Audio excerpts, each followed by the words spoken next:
Hello guys, in this short tutorial we will learn how can we use classic editor. As you already know, there is Gutenberg editor for when we try to create new post or page. Let's see. If you go to the post and try to add a new post, you see it's Gutenberg editor. It's always good to keep up the new technologies. I suggest you should learn Gutenberg, but if you want to use the classic editor as it was in previous WordPress version, if you want to use that classic editor, I will teach you how can you enable classic editor in new WordPress installation. As you can see, here is Gutenberg.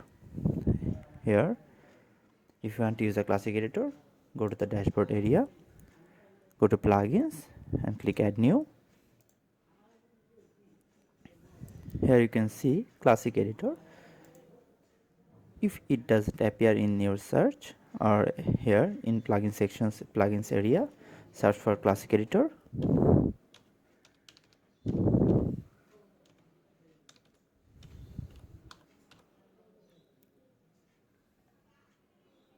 It's here. Let's install the classic editor.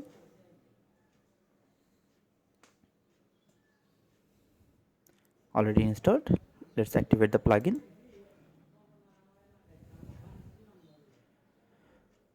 Now that the classic editor is already installed, go to the settings,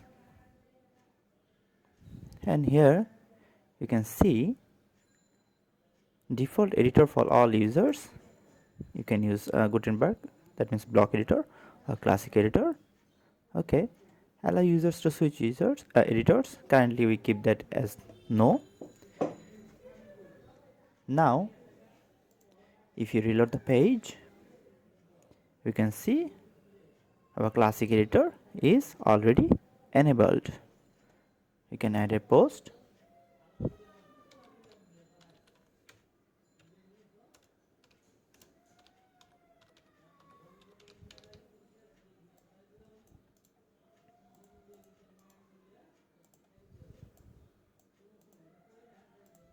You can use as you want. Publish it. That's how you can use classic editor in new installation or WordPress. Thank you. I will see you in next video. Bye.